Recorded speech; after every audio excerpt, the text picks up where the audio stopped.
লাগতেছে না। ঘরের মধ্যে এটা কি করতেছ রাজু? আমি আর ঘরে থাকবার চাই না, আমি এখন বল খেলতে যাইতে চাই। আমি কইছি না ঘরে থাকো, বিরক্ত কইরো না। ওরে বইকো না, সারাদিন ঘরের মধ্যে থাকিয়া অধৈর্য হইয়া পড়তাছে। আদর কইরা কইলে ও সমস্যাটা নিশ্চয়ই বুঝবার পারবো, তাই না রাজু? আমরা ছবি আঁকবার প্রতিযোগিতা করবার পারি।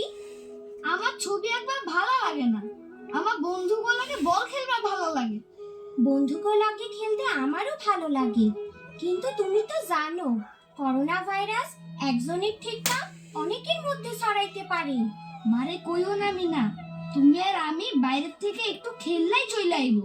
খেলতে গিয়া এই ভাইরাস আক্রান্ত লোকের থেকে আমরাও আক্রান্ত হইবার পারি। তখন ঘরে থাকবার পরেও আমাগো থেকে বাড়ির অন্যরা আক্রান্ত হইবার পারে। এই জন্যই খুব জরুরি প্রয়োজন ছাড়া ঘরের বাইরে যাওয়া ঠিক না। ঘরে থাকো, ঘরে থাকো। আর ভালো লাগতেছে না মিনা। রাজু দেখো, আমি ঘর বানাইতাছি।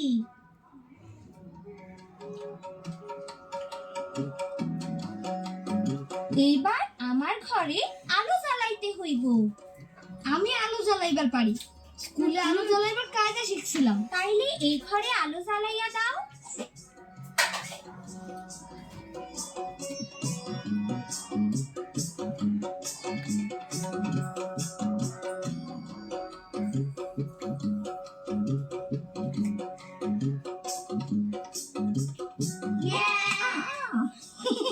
এইটা হইল মিঠুর ঘর। ওখান থেকে ঘরের মধ্যে থাকবা। ঘরে থাকি, নিরাপদ থাকি। এখন আমরা আরো কিছু করবার পারি রাজু। মজার মজার ছবি আঁকবার পারি, লেখাপড়া করতে পারি, অঙ্ক প্রতিযোগিতা করবার পারি, মজার মজার খেলা খেলতে পারি। হ মিনা, মা বাবারে ঘরের কাজে সাহায্য করবার পারি, রানীকে দেখাশোনা করবার পারি, দাদির লগে গল্প করবার পারি। ঠিক কইছো রাজু। আর করোনা থেকে বাঁচবার লাইকা 2 হাত ভালোভাবে সাবান ও পানি দিয়া 20 সেকেন্ড হইরা বারবার ধুইতে হইব।